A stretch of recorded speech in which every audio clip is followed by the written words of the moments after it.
ठीक है, चलो सुनो अभी ध्यान से यार। तो इस बार क्या लिखा है? कौन सी क्वेश्चन?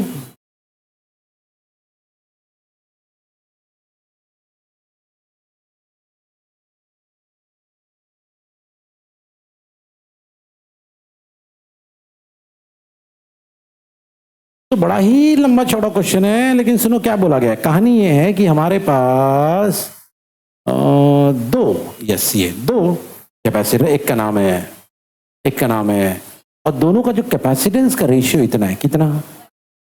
ये C1/C2 इक्वल टू, बोलो जोर से। अच्छा, अब हमने क्या किया मालूम है? हमको ये बोला गया फाइंड द, लेकिन कैसे? बोले उन दो कैपेसिटर को एक बार आप कनेक्ट करो, कैसे? और एक बार कनेक्ट करो और फिर उसका निकालो। यानी हमसे ये पूछा गया VS/VP। क्या पूछा गया?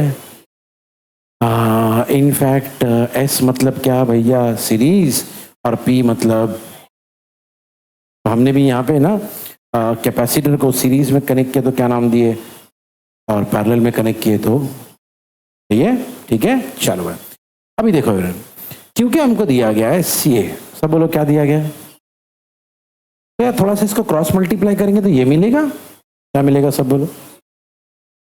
अच्छा, अब हमसे कहा गया है कि दोनों कैपेसिटर को पहले हमने कैसे कनेक्ट किए, और हमको मालूम है पैरेलल का ये फॉर्मूला है। कम ऑन CP, सब बोलो, बोलो। याद है ना, पैरेलल में डायरेक्ट प्लस होता है, सीरीज में 1/1/1 होता है ना, प्लस तो उधर भी होता है लेकिन 1 करके होता है। अच्छा, यहाँ पे क्या लिखा है? C2, सब इधर देखो, इधर देखो, C2 क्या है? तो अगर मैं यहाँ पे 2C1 डाल दूं तो C1 + 2C1 क्या हो जाएगा? मतलब पैरेलल में आंसर क्या है? CP इक्वल टू, सही है। चलो ये हो गया पैरेलल की कहानी। अब भैया सीरीज की कहानी। तो सीरीज में हमको मालूम है अगर दो कैपेसिटर है और सीरीज में, तो उसको ऐसा भी लिख सकते हैं। एक्चुअल फॉर्मूला क्या है? 1/CS इक्वल टू 1/C1 + 1/, बस उसी को क्रॉस मल्टीप्लाई करो तो ये मिल जाएगा। बोलो क्या मिलेगा? लेकिन हमने एक चीज यहाँ पे देखी ना, क्या देखी सर? हमने एक चीज यहाँ पे देखी, सब बोलो। इसका मतलब जहां जहां, हाँ, जहां जहां, वहां पे क्या लिख सकते?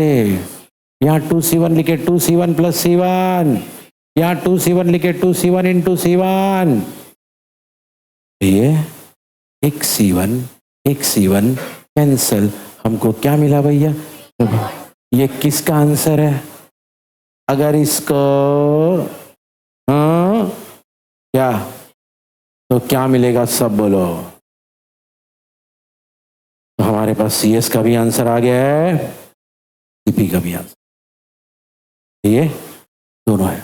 हमसे क्वेश्चन में बोला गया था, सुनो, हमसे क्वेश्चन में बोला गया था कि जब दोनों का एनर्जी निकाले ना, इसका सर, सीरीज का और पैरेलल का, जब दोनों का क्या निकाले, तो दोनों का एनर्जी दोनों ही केस में, कौन से दोनों केस?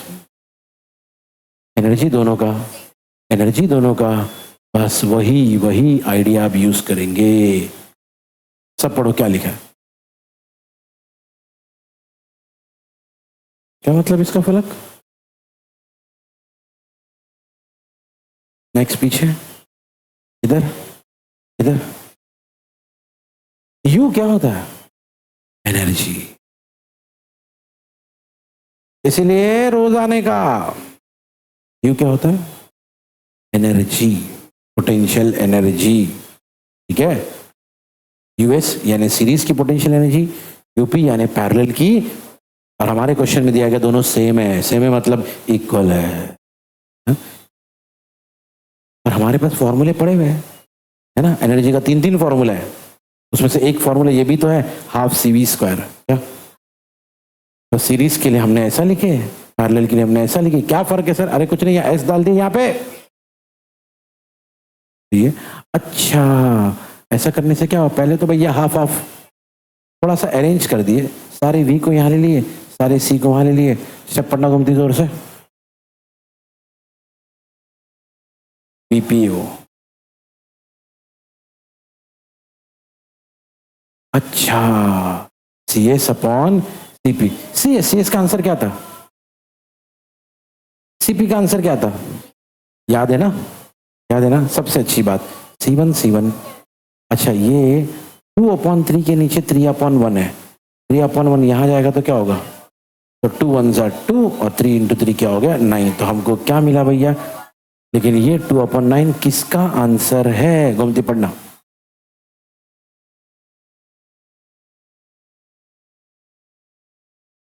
लेकिन हमको आंसर होल स्क्वायर का नहीं चाहिए भाई, हमको आंसर सिर्फ, तो क्या करेंगे, टेकिंग भैया 2 का क्या होगा √2 और 9 का स्क्वायर रूट क्या होगा, तो हमारा फाइनल आंसर क्या मिला, √2/, सही है ये कहानी। फिर एक बार सुनो क्या हुआ है, एवरीवन हियर देखो भाई, ये हमारा क्वेश्चन था और क्वेश्चन में कहा गया था कि भैया हमारे पास है ना, ये है क्या है, एक का नाम, एक की कैपेसिटी C1, एक की कैपेसिटी C2 और दोनों के कैपेसिटेंस का रेशियो दिया था और उसी रेशियो से हमने ये निकाल ली। कमान फ्लो करो इसमें, फिर हमने इसको क्रॉस मल्टीप्लाई किया तो ये मिला। और इस कहानी में ये बोला गया था कि भैया पहले दोनों को है ना पैरेलल में कनेक्ट करो, जैसे पैरेलल में कनेक्ट किया तो पैरेलल का ये फॉर्मूला है, प्लस C2 की वैल्यू ये है, प्लस की है, ये मिला। एक ही बार देखो और आखिरी बार देखो। उसके बाद हमसे कहा गया था इस कहानी में कि दोनों को फिर हमने सीरीज का ये फॉर्मूला घूमती पढ़ना, लेकिन हमको मालूम है C2 क्या है 2C1, C2 क्या है 2C1, पूरा सॉल्व किए, कैंसिल हुआ, घूमती क्या मिला, लेकिन वो 1/CS का आंसर है, हमको किसका चाहिए, क्या मिला, घूमती जोर से पढ़ो। लेकिन हमको दिया गया, क्या दिया गया, दोनों की सेम है, कौन दोनों, सीरीज और पैरेलल। पकड़ो बराबर दिमाग में, सीरीज और पैरेलल की पोटेंशियल एनर्जी भैया, एनर्जी का फॉर्मूला है हमारे पास, डाल दिया हमने, खाली इधर S डाल दिए सीरीज, उधर P डाल दिए, फिर सिंपल अलजेब्रा, हाफ हाफ क्या हो गया, थोड़ा सा अरेंज किया, घूमती पढ़ना।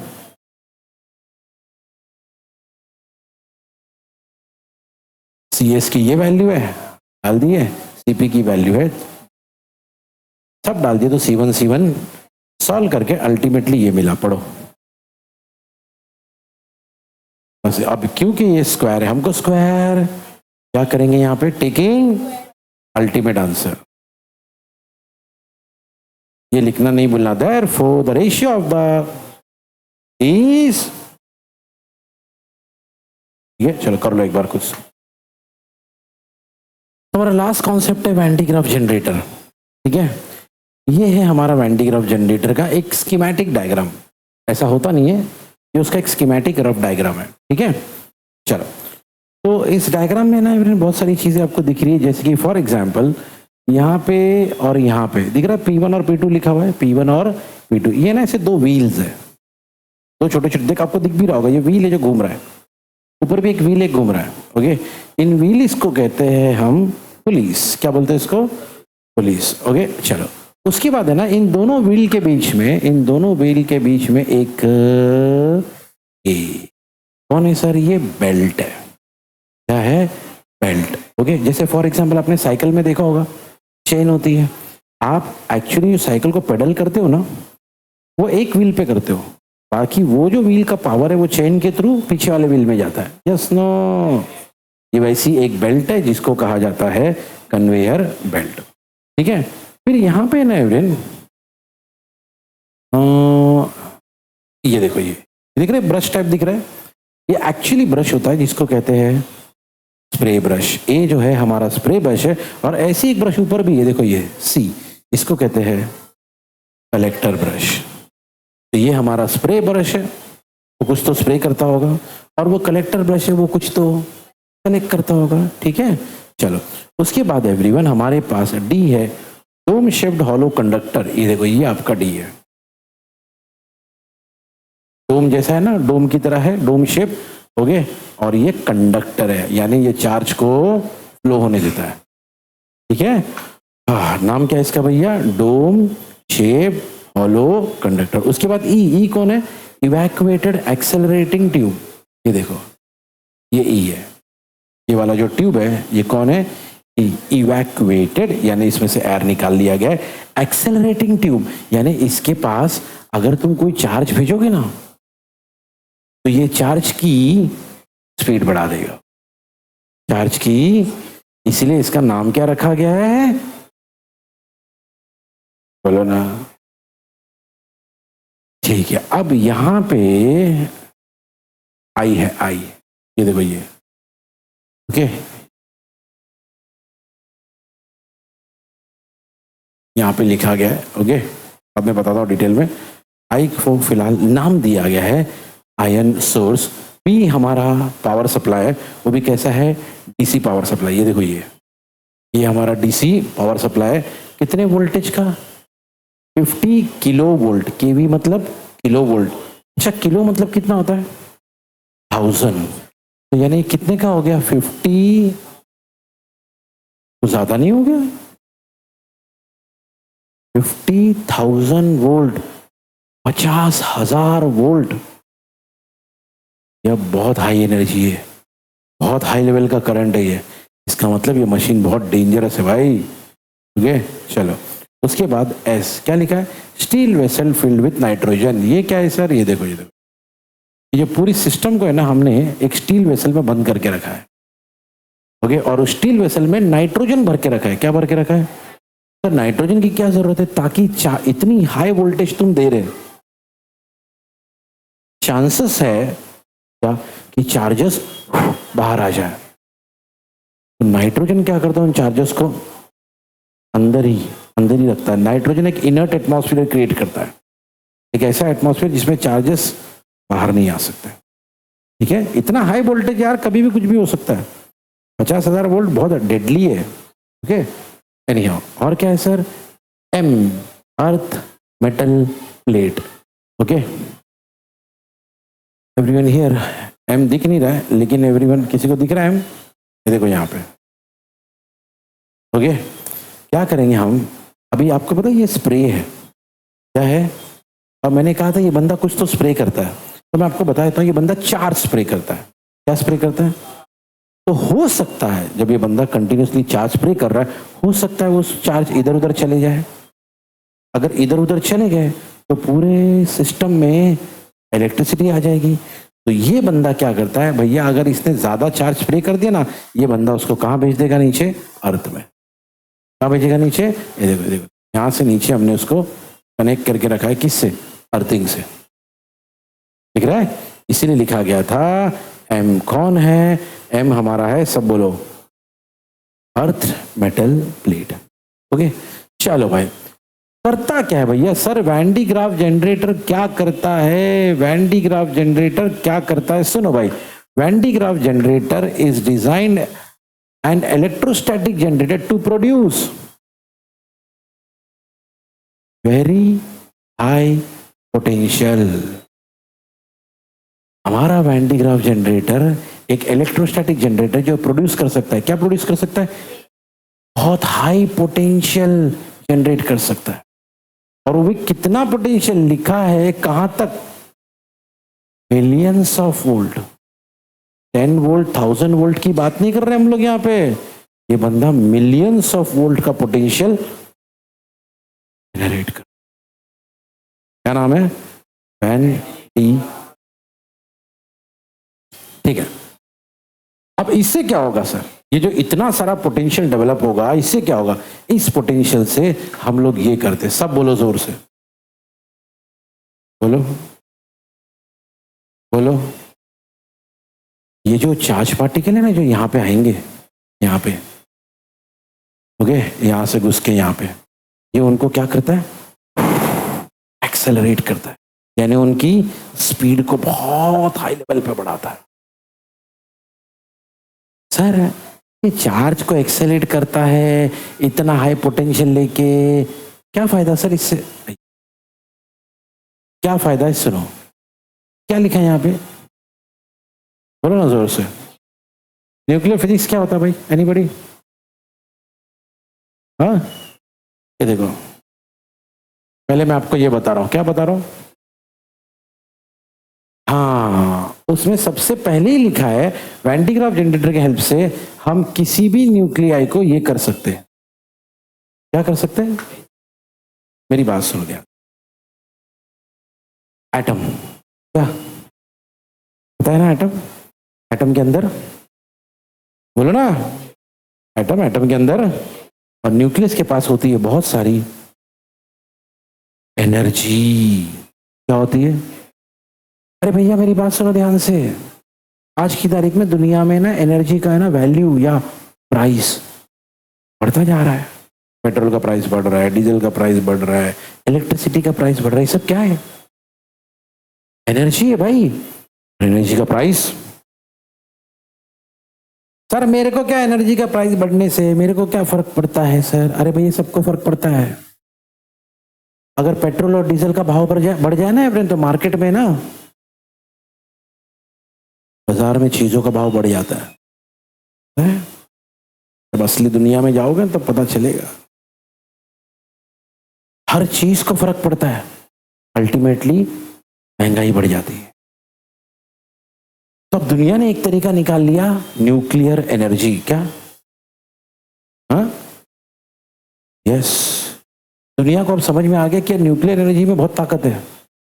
और न्यूक्लियर एनर्जी में इतनी ताकत है यार, एक बॉम्ब डाल दिए थे हिरोशिमा नागासाकी पे, अभी तक बेचारे तकलीफ में है ना, अभी तक उसके इफेक्ट दिखाई देते।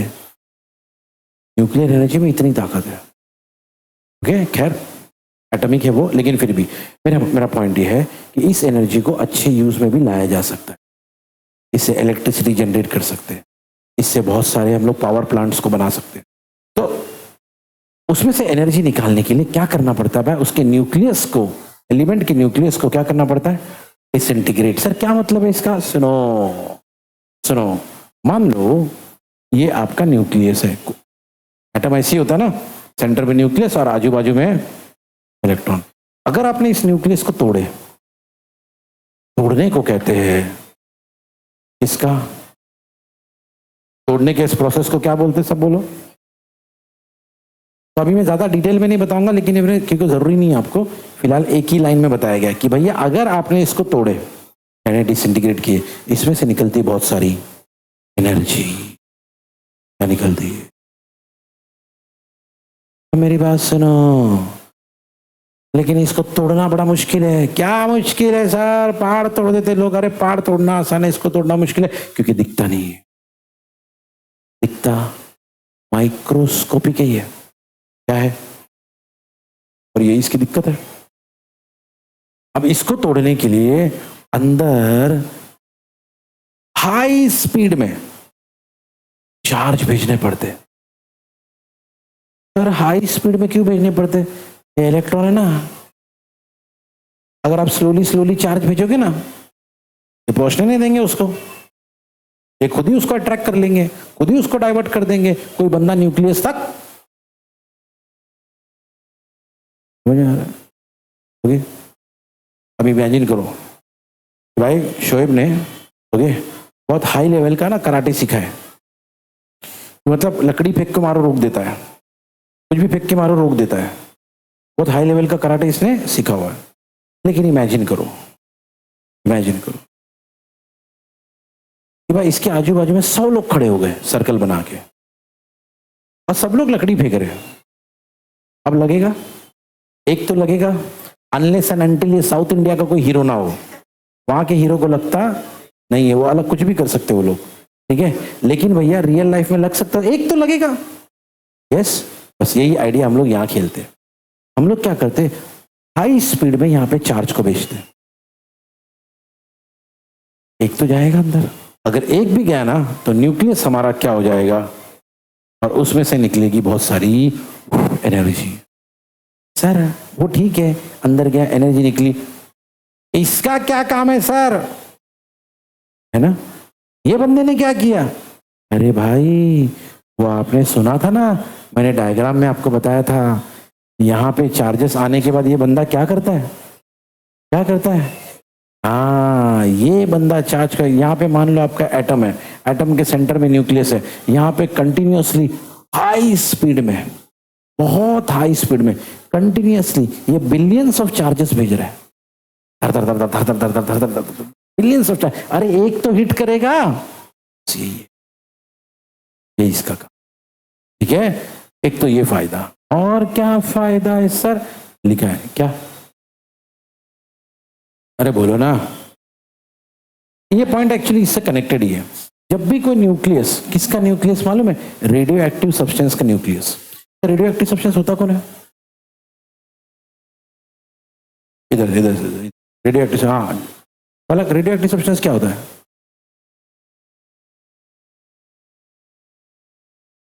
पीछे पीछे पीछे पीछे, रेडियो एक्टिव सब्सटेंस क्या होता है, जिनमें से, सिंपल सी बात सुनो, पीरियोडिक टेबल है क्या है, अरे क्या होता है वो,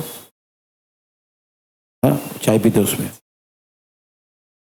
पीरियोडिक टेबल क्या है, इसमें सारे एलिमेंट्स, खाली एलिमेंट्स, आगे कुछ नहीं, इसमें सारे एलिमेंट्स, और आगे आगे खुद समझ लो ना सर बोले, हाँ इसमें सारे एलिमेंट्स अरेंज करके रखते हैं, है ना, उसको हम लोग बोलते हैं पीरियोडिक टेबल। पीरियोडिक टेबल में एक बंदा आता है यूरेनियम, ऐसा तो आता ही नहीं सर, मैं 10 बार देख चुका हूं, आता है क्या नाम है, यूरेनियम, और उसके बाद जितने भी लोग हैं, यूरेनियम और उसके बाद जितने भी लोग हैं ना, सब रेडियो एक्टिव है, सब के सब रेडिएशन देते हैं, मतलब उसको ऐसा आप जेब में रख के घूमोगे ना एवरीवन, थोड़ी देर में गायब हो जाएगा वो, या तो थोड़ी देर में छोटा हो जाएगा, उसका मास कम हो जाएगा, क्यों, क्योंकि वो रेडिएशन निकालता है। बैठो,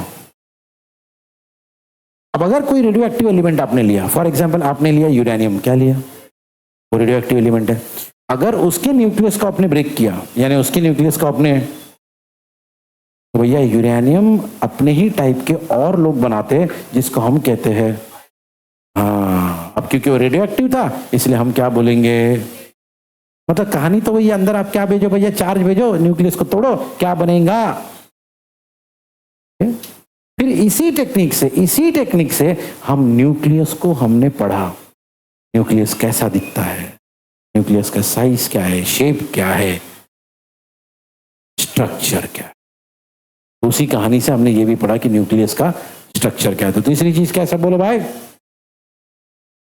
फिर उसी कहानी से हमने पढ़ा कि न्यूक्लियस कितने अलग अलग टाइप के रिएक्शन करता है, यानी कभी कभी ना एक न्यूक्लियस से 10 न्यूक्लियस बनते हैं, कभी कभी 10 न्यूक्लियस मिलके, हाँ ये सब आप पढ़ोगे आगे जाके, ओके। इधर क्या पढ़ा, क्या लिखा, सब बोलो,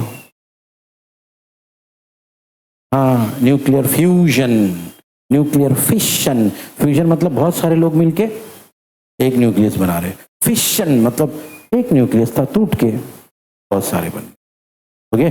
और आखिरी में एवरीवन, एक्सेलरेटिंग इलेक्ट्रॉन से हम लोग ये कर सकते हैं, फूड को स्टेरलाइज। सर फूड को स्टेरलाइज करना मतलब, अभी आजकल तुमने देखा होगा मॉल्स में एवरीवन बहुत सारे पैकेज्ड फूड आते हैं, फूड पैकिंग में डायरेक्ट निकाल के खा सकते हैं आप, ऐसा है ना, ऐसा होता है कि नहीं, बहुत सारे मॉल्स में आप देखना पैकेजिंग फूड है।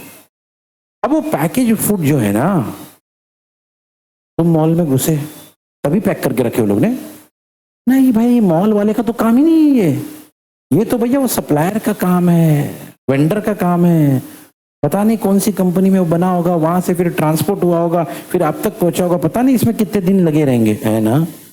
अब उतने दिन तक फूड को मेंटेन करना, उसको कहते हैं स्टराइल या स्टरलाइज, नहीं तो उसका फ्रेशनेस खत्म हो जाएगा, फ्रेशनेस खत्म होगा तो आप लोगे नहीं, कंपनी का लॉस हो जाएगा, बराबर। तो फूड को फ्रेश रखना के लिए उसको स्टरलाइज करना पड़ता है। स्टरलाइज करने के लिए हम लोग इसका यूज करते, किसका भाई, बोलो ना जोर से, और कुछ मटेरियल्स को प्रोसेस करने में लिखा, एंड टू, हाँ मटेरियल्स को प्रोसेस करने में मतलब जैसे मान लो फॉर एग्जांपल आयरन है, क्या उससे स्टील बनाना है, आयरन से क्या बनाना है, एक सेकेंड, आयरन से स्टील बनाते क्यों है, एक सेकेंड, क्यों बनाते भाई, आयन से स्टील क्यों बनाते? प्रॉपर्टी। आयन से स्टील क्यों बनाते? अभी अल्ताफ, नेक्स्ट नेक्स्ट, फटाक से खड़े हो जाने का। हाँ उधर गर्ल्स, वेरी गुड। हाँ अच्छा, आयन होता है, यहां से शुरू करते हैं, यहां से एकदम बेस से। आयन होता है, आयन करके कोई चीज होती है, अच्छा स्टील होता है, आयन से स्टील बनता है, वो नहीं मालूम सर। आयन से स्टील बनता, हाँ आयन से ही स्टील बनता है। ओके, मतलब हमने क्या किया एवरेन, आयन एक मटेरियल है, हमने उसको प्रोसेस किया, उस पर कुछ रिएक्शन किए, कुछ तो किया हमने, और उससे क्या बना दिए, स्टील बना दिए। वैसे स्टील इसलिए बनाया जाता है, आयन का एक ही प्रॉब्लम है। आयन का क्या प्रॉब्लम है, मेरे को क्या मालूम सर? आयन का जो प्रॉब्लम है आयन सुलझाए, मेरी अपनी जिंदगी के इतने मसले। हाँ इधर अगर क्या पकड़ता है, आयन पकड़ता, बोले जंग पकड़ता, जंग पकड़ता, ये बोल रहा है। आयन जंग पकड़ा है ना, आयन जंग पकड़ता ना, रस्टिंग, यस नो, आयन जंग पकड़ता। स्टील उससे बेटर है, स्टील उससे काफी गुना बेटर है। दूसरी चीज है स्ट्रेंथ। आयन वजन उठाता है, स्टील उससे कई गुना ज्यादा वजन उठाता है, तो आयन से बेटर है। लेकिन ये कब बना, जब हमने आयन को प्रोसेस किए। तो वो सब प्रोसेसिंग के लिए, मैंने एक एग्जांपल दिया बेटो, ये सब करने के लिए हमको किसकी जरूरत पड़ती है, और ये पार्टिकल को एक्सेलरेट करने का काम किसका है भैया, ये कर सकता है वैन डी ग्राफ जनरेटर, ये कर सकता है। ठीक है, चलो भाई, तो ये सब उसके हो गए यूजेस। अब पढ़ेंगे भाई वैन डी ग्राफ जनरेटर की कुछ डिटेल्स। ठीक है, सबसे पहला इधर क्या लिखा है, पढ़ो पूरा क्वेश्चन पढ़ो, स्टेट, अब बोलो।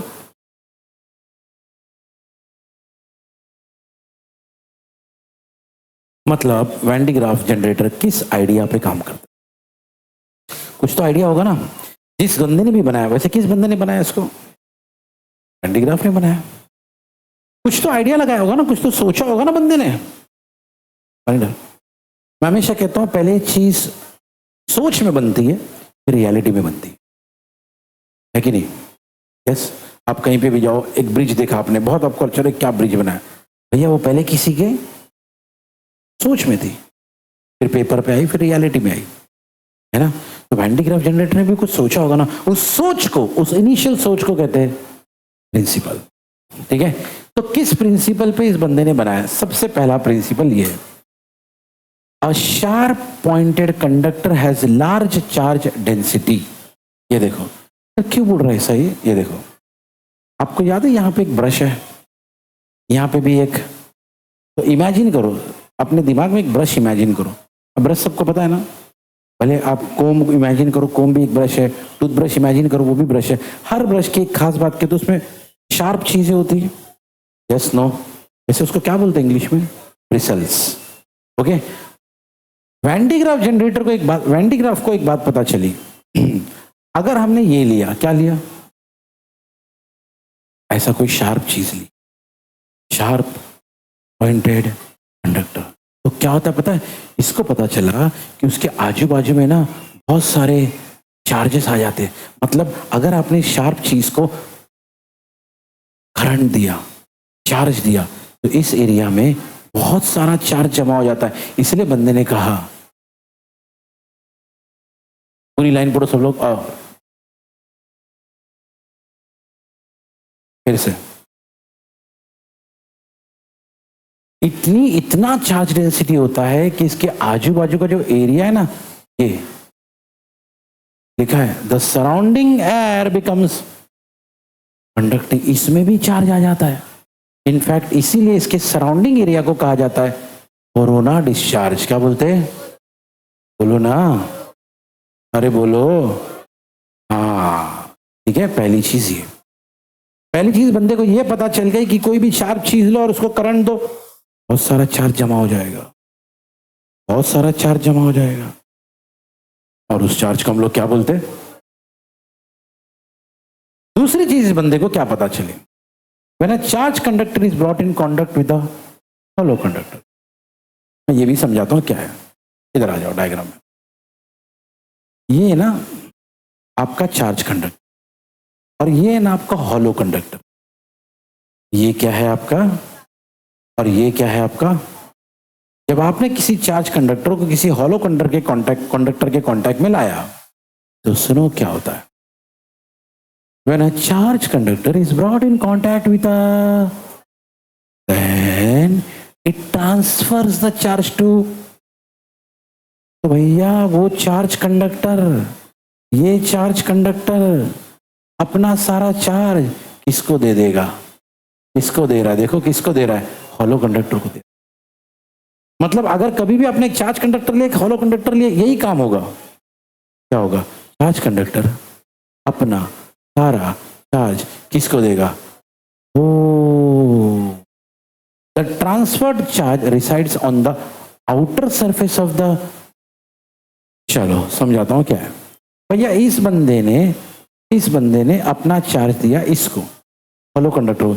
एक चीज आपने नोटिस की, एक भी चार्ज अंदर नहीं है, अंदर नहीं है, सारे चार्ज बाहर है। ये देखो यहां लिखा था, क्या करेगा वो कंडक्टर अपने सारे चार्ज को यहां रखेगा।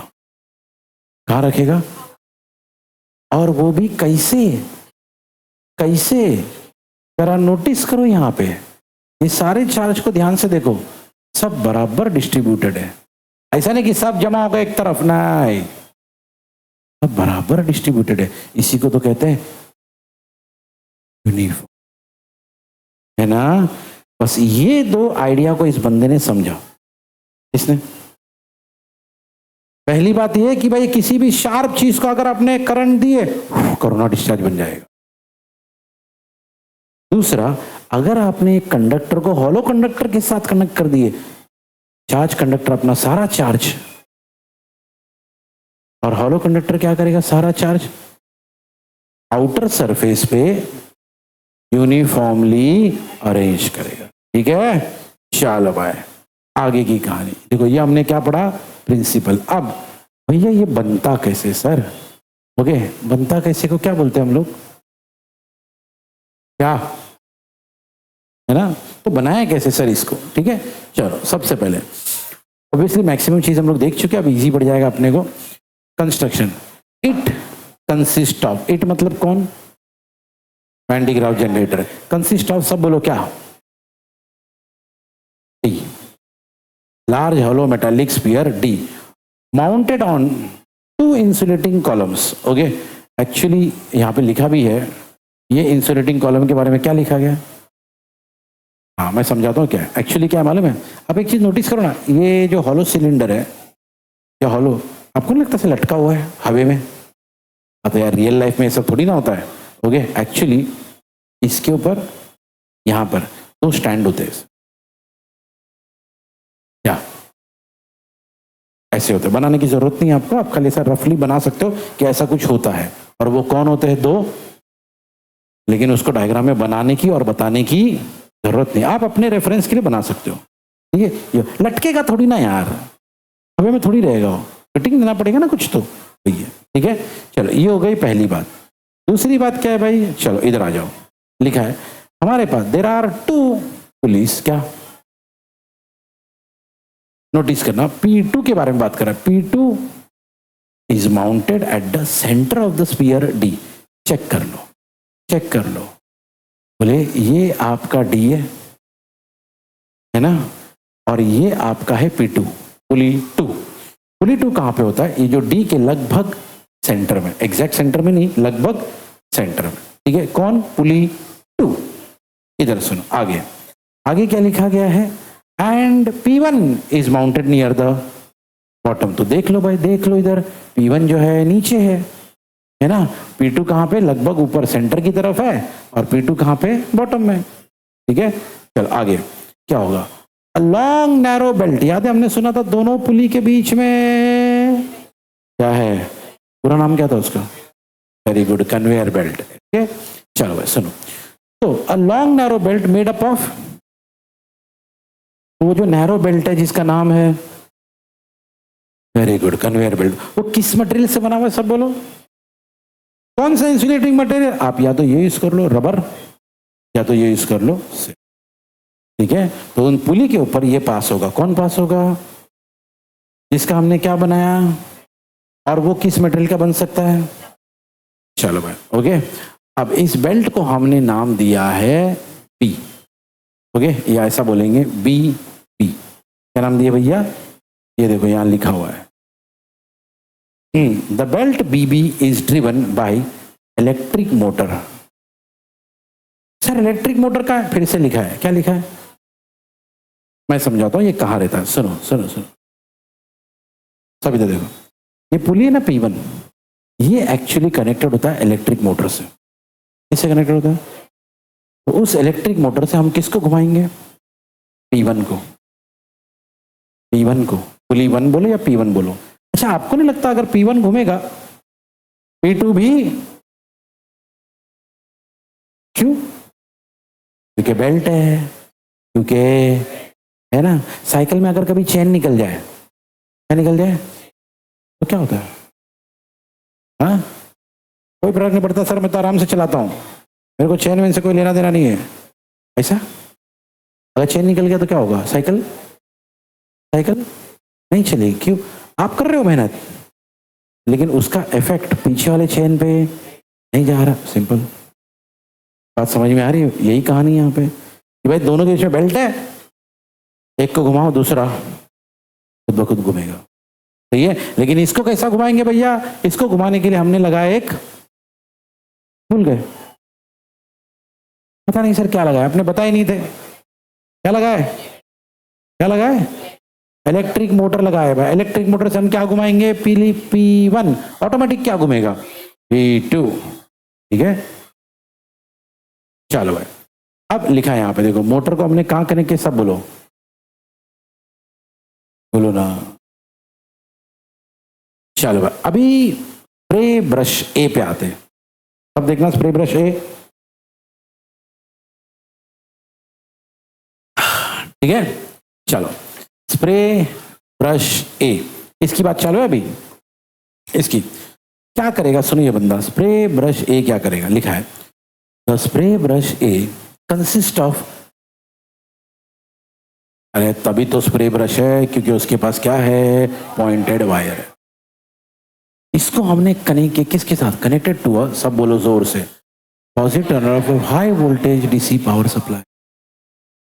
इस स्प्रे को, नीचे वाले स्प्रे को हमने कनेक्ट किया किसके साथ? सब बोलेंगे जोर से, टू द, चलो भाई देखते हैं ऐसा है क्या। ये हमारा स्प्रे है, ये हमारा डीसी पावर सप्लाई है, ये डीसी पावर सप्लाई का पॉजिटिव है, ये देखो, सही है। तो हमने हमारे स्प्रे को किससे कनेक्ट किए? डीसी पावर सप्लाई के पॉजिटिव है, सही है। चलो भाई एवरीबॉडी यार इधर आ जाओ, इधर आ जाओ, देखो क्या होगा इस स्प्रे ब्रश से, क्या होगा? फ्रॉम दिस क्या निकलेगा सर? और सर पॉजिटिव चार्ज क्यों निकला? अरे किधर कनेक्ट किए थे उसको? हाँ, तो क्या निकलेगा? स्प्रे में से, स्प्रे में से पॉजिटिव चार्ज बाहर आएगा। क्यों सर? अभी अभी हमने सुना था ना, वो वैन डी ग्राफ को पता चल गया था, किसी भी पॉइंटेड चार्ज को अगर आप करंट दे दो तो वो चार्ज की डेंसिटी बढ़ा देगा सामने, याद है ना? तो सारे चार्ज बन, तभी तो उसका नाम रखे हमने स्प्रे, क्योंकि वो रखता नहीं है, स्प्रे कर देता है, सही है ना। सलून में कभी स्प्रे यूज किए रहेंगे ना, सैलॉन यूज किए रहेंगे ना, उसमें स्प्रे, उसी की बात करो, है ना। वैसा ही है। एवरीवन हियर सुनो, ये हो गया एक बंदा। होगा क्या? हमारे पास अनदर सिमिलर ब्रश है, on C connected to D, at देखो ऊपर हमारे पास एक और ब्रश है सी, है ना, है कि नहीं? ये वाला ब्रश। सुनो क्या होगा जब आपने, इस बंदे ने क्या किया भैया? पॉजिटिव चार्ज को स्प्रे किया, सामने कौन घूम रहा है? बेल्ट, पुली पे बेल्ट लगा हुआ है ना, तो सीन इमेजिन करोगे, तो कहानी ये है कि यहाँ पे एक ब्रश है, सुनो, स्प्रे है, क्या है, स्प्रे ने चार्जेस को स्प्रे किया, सामने कौन घूम रहा है, बेल्ट घूम रहा है, तो सारे चार्जेस कहाँ पे चले गए, बेल्ट पे, लेकिन बेल्ट ऊपर जा रहा है ना, तो बेल्ट अपने साथ, ओ तो वहां पे एक बंदा हमने पहले ही खड़ा किया, भैया अगर कभी चार्ज आया ना तो तुम्हारा नाम सी है, क्यों रखे सी, कलेक्टर हो तुम। ये गेम समझे एवरीवन, ये स्प्रे है, ये स्प्रे करेगा, वो कलेक्टर है, वो सिंपल है। चलो ये चीज को बड़ा चढ़ा के लिखा हुआ है यहाँ पे, ये देखो कि भैया हमारे पास एक और ब्रश है सी, कनेक्ट है डी को, वो बंदा क्या करेगा, कलेक्ट करेगा, ठीक है। चलो फिर क्या लिखा है, E is an evacuated accelerating tube having electrode I at its upper and. सुनो अब बात चल रही है इसकी, ई की, क्या हो गया कि इसने चार्ज कलेक्ट किया, याद है ना, इसने स्प्रे किया था, इसने कलेक्ट करके किसको दे दिया, डोम को, डोम के बारे में हमको कहानी मालूम है, ये बंदा क्या करेगा, सारे चार्जेस को धीरे धीरे धीरे धीरे इधर भेज देगा, है ना। अब इसकी कहानी सुनो क्या है, इसकी कहानी ये है कि भाई ये कौन है, बोलो बोलो, एक तो ये ट्यूब का काम ही है चार्ज को, तो जितने भी चार्ज इसके पास आएंगे ये क्या करेगा, उनकी स्पीड बढ़ाएगा। और हाँ एक और चीज, मतलब वैक्यूम है ये, ताकि चार्जेस को डिस्टरबेंस ना हो, चार्ज को कोई तकलीफ ना हो, इसलिए हमने इसमें से एयर भी निकाल दिया है, सही है। चलो भाई अब उस बंदे के पास मतलब किसके पास, सुना है, उसके पास है ना एक, जिसका नाम, कहाँ पे वो और वो इलेक्ट्रोड आई कनेक्टेड है किसको, आप देख सकते हो यहाँ पे, ये जो है हमारा इलेक्ट्रोड है आई, वो कनेक्टेड है किसको, डोम शेप कंडक्टर को, है ना। मतलब एक बात तो एकदम क्लियर हो गई, जो भी चार्ज इसके पास से जाएंगे डोम के पास, डोम उसको पहुंचाएगा कहाँ पे, इलेक्ट्रोड के पास, सही है। और इलेक्ट्रोड, इस ट्यूब का काम क्या है, चार्ज को एक्सेलरेट करना, बस, तो इलेक्ट्रोड अपने चार्ज इसको दे देगा, इसका काम है उसको, हम यही काम है बस, ओके। चलो भाई इधर, हाँ अब भैया इतना हाई वोल्टेज चीज यूज कर रहे हो, कहीं पे चार्ज लीक ना हो, इसीलिए कुछ चीजें संभालनी है अपने को, तो क्या करना पड़ेगा, to prevent the leakage of the charge from the dome, the pulley and the belt arrangement and the dome and the part of evacuated tube are, जोर से पढ़ो,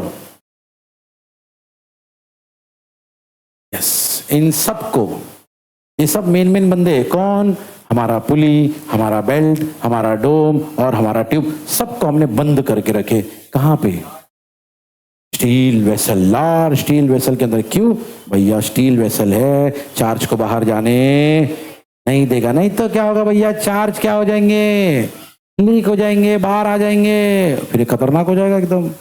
50,000 वोल्ट किसको बोलते भाई, डेंजरस है। सुनो अभी, इतना ही नहीं, और भी हमने सेव कर दिया। और क्या सेव करेंगे सर, ये देखो, सब पढ़ो क्या लिखा, उस पूरे चैम्बर के अंदर है नाइट्रोजन भर देते हैं।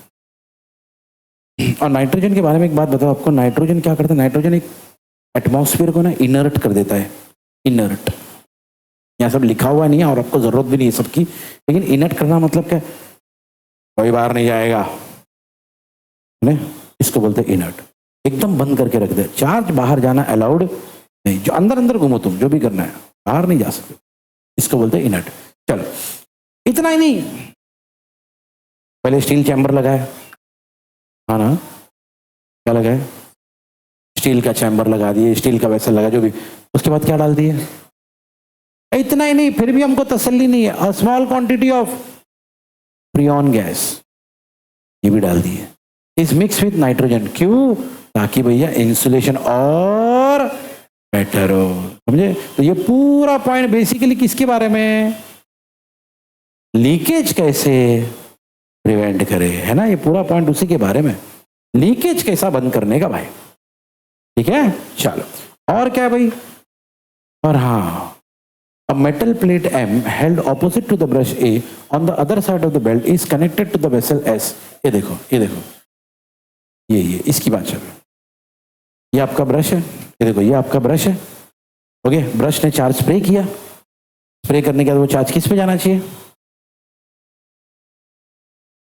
तो किस पे जाना चाहिए, लेकिन हो सकता है ना, क्या हो सकता है, इधर तो चले जाए, इसीलिए हमने पीछे भैया इसको खड़ा किया मेटल एम को, वो बंदा है ना, वही तो लिखा आखिरी पॉइंट में भैया, ये देखो मेटल प्लेट लगाए ब्रश के सामने, ताकि अगर कोई एक्स्ट्रा चार्ज आए कहाँ चला जाए, मतलब ये भी तो प्रोटेक्शन ही हो गया ना। तो मतलब हम लोग बोल सकते हैं भैया ये पॉइंट और ये पॉइंट किसके बारे में, सेफ्टी और प्रोटेक्शन के बारे में। चार्ज इधर नहीं जाना चाहिए, चार्ज उधर नहीं जाना चाहिए, एक्स्ट्रा होगा तो अर्थ में जाना चाहिए, है ना, वही सब बातें तो लिखी हुई है। ठीक है, चलो भाई, ये सब हमने क्या पढ़ा अभी तक, कंस्ट्रक्शन क्या पढ़ा। चलो एक बार कंस्ट्रक्शन को पहले रिवाइज कर लेते हैं। चलो भाई वर्किंग सुनो भाई, सबसे पहले क्या करने का सुनो, याद है यहां पे एक हमने लगाया था, है ना, पुली P1 के पास, याद है कि नहीं, उसको पहले ऑन कर दो। देखो कहानी की शुरुआत कहां से होती है, यहाँ पे इलेक्ट्रिक मोटर है, उसको पहले, फिर उसके बाद ओके, जैसे आप ये मोटर चालू करोगे क्या होगा, ये घूमने लगेगा, पुली P1 घूमने लगेगा, तो हमारा कन्वेयर बेल्ट भी घूमने लगेगा। जैसा ये हो जाए फिर हमारा जो डीसी सप्लाई है ना, उसको ऑन करो। सुना आपने एवरेन, तो पहले क्या ऑन होगा, उसके बाद क्या ऑन होगा, ये सीक्वेंस है, ये सीक्वेंस है। पहले इसको घुमाने लगो, जैसे इसको घुमाने लगोगे ना, उसके बाद इसको ऑन कर देना। सर अगर मैंने सर पहले इसको ऑन कर दिया तो क्या प्रॉब्लम होगी, अब आप ही सोचो ना। इसका काम क्या है, ये बंदा इसको चार्ज देता है, वो चार्ज इसको क्या करता है, स्प्रे करता है। अभी अगर आपने इसको पहले ऑन कर दिया और बेल्ट घूम ही नहीं रहा है, तो ये बंदा क्या करेगा, सारे चार्ज इधर जमा हो जाएंगे। Yes no, wastage of charge है कि नहीं, वेस्टेज ऑफ चार्ज, क्योंकि बेल्ट तो घूम ही नहीं रहा। इसीलिए पहले बेल्ट को घुमाना चालू करो। बेल्ट को कैसे घुमाओगे, बेल्ट के पास क्या है, उसको पहले ऑन करो। एक बार वो घूमने लग गया, फिर आपके पास कौन है भैया, डीसी सप्लाई, उसको समझ में है क्यों और कैसे। हाँ चलो भाई, इतना हो गया। उसके बाद क्या होगा देखो भाई, जैसे ये काम तुमने शुरू कर दिया, ये जो हमारा ब्रश है, पढ़ो, from the pointed ends of the spray brush A, यहां से कंटिन्यूअसली ये निकलेगा। क्या निकलेगा, क्यों पॉजिटिव चार्ज निकलेगा। अरे आपने इसको किससे कनेक्ट किए थे, तो वो क्या देगा भाई, सिंपल, आपने प्लस से कनेक्ट किया तो माइनस थोड़ी ना देने वाला हो, पॉजिटिव चार्ज देगा। और ये बंदा कंटिन्यूअसली पॉजिटिव चार्ज देता रहेगा, देता रहेगा, देता रहेगा, और बेल्ट उस चार्ज को ऊपर लेके जाता रहेगा। लिखा है देखो, the belt carries this charge in the, और वहां पे हमने ऑलरेडी क्या लगा के रखा है, कलेक्टर ब्रश सी, उसको लेगा और उसको पहुंचा देगा डोम पे, एंड सेंड टू द, है ना। और डोम हमने जानबूझ के कैसा रखा था, हॉलो, ताकि जितने भी चार्ज है वो बाहर से जाए।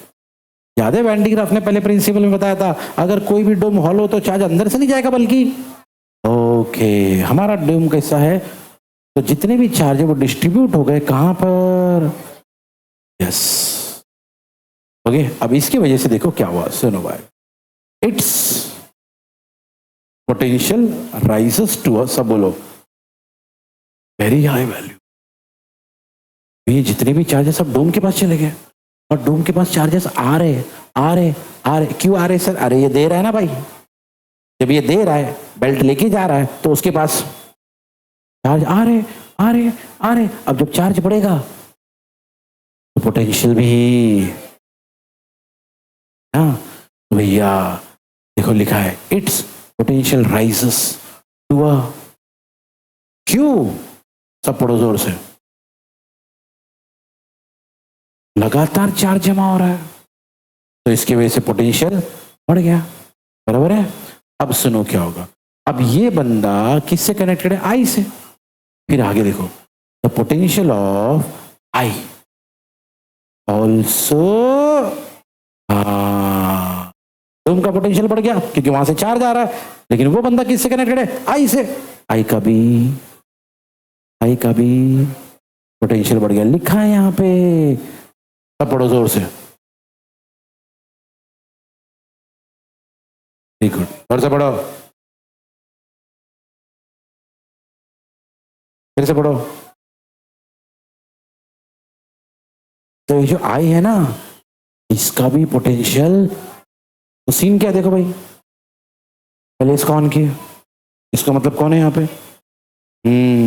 इसको ऑन किया है, मोटर के ऑन किया मैंने, ऑन होने की वजह से बेल्ट घूमना चालू हुआ, फिर यहाँ से, उसकी वजह से यहाँ से पॉजिटिव चार्ज स्प्रे होने लगे, वो चार्जेस सारे ऊपर कौन है? हाँ, कलेक्टर ने चार्ज लिया और किसको दे दिया? डोम को, डोम ने चार्ज वहां किया, चार्जेस आते जा रहे, इसकी वजह से डोम का पोटेंशियल बढ़ गया। डोम किसको कनेक्टेड है? इलेक्ट्रोड को, उसकी वजह से इलेक्ट्रोड का भी पोटेंशियल बहुत ज्यादा बढ़ गया, लिखा है। सब पढ़ो जोर सीधा।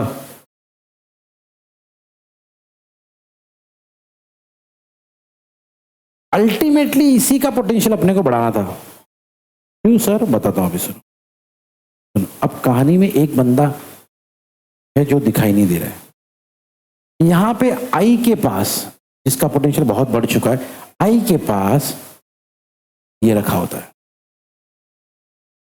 किधर है सर, किधर है वो? किधर है वो? फिगर में दिखाया, लेकिन यहां पे एक छोटा सा वेसल होता है। सर ये छोटा सा वेसल ऐसे छुपा के रखने की क्या जरूरत थी? सुनो, इस छोटे से वेसल में से, सुनो क्या निकलेगा? जैसे जैसे प्रोटॉन, जैसे ड्यूटेरॉन, ये सब पॉजिटिव आयंस है, ठीक है? सुनना याद से मेरी बात को, ध्यान से, कहानी को बराबर पकड़ो। यहां से कौन आ रहा है? Positive charge. इसमें से क्या निकल रहा है? Positive charge. क्या ऐसा क्या लॉजिक लगा पा रहे हो आप? क्या होने वाला है आगे? यहां से क्या आया? पॉजिटिव चार्ज, जिसने क्या बढ़ाया? Positive potential. इसमें से क्या निकाल रहे? Positive charge. क्या होगा भाई? अरे भाई ये बंदा इतने हाई पॉजिटिव पोटेंशियल पे पहुंच चुका है कि यहाँ पे कोई भी प्लस वाला बंदा दिखा, भैया ये उसको खतरनाक तरीके से रिपेल करेगा, फेंक देगा उसको उठा के, क्योंकि वो खुद इतने high potential charge, positive potential पे पहुंच चुका है। उसके सामने अगर कोई प्लस वाला बंदा आ गया, फेंक देगा उसको उठा। यही होता है। हम यहाँ पे इलेक्ट्रोड के पास हमने एक वेसल रखा है, उसमें से क्या निकलने वाले?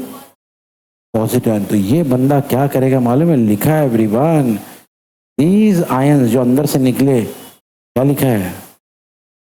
Rippled by electrode. उनको रिपेल करेगा और बहुत तगड़े तरीके से रिपेल करेगा, बहुत जबरदस्त और पावरफुल तरीके से रिपेल करेगा। क्यों? क्योंकि उसके खुद के पास इतना पोटेंशियल आ चुका है भाई, वो रख नहीं पाएगा सामने वाले को, फेंक देगा उठा के। और जब वो फेंकेगा ना, जो भी आ रहा है उसको फेंक रहा, जो भी आ रहा है उसको फेंक रहा है, तो ये जितने लोग नीचे आ रहे हैं ना, उनकी स्पीड स्पीड स्पीड स्पीड, वही तो लिखा है भाई।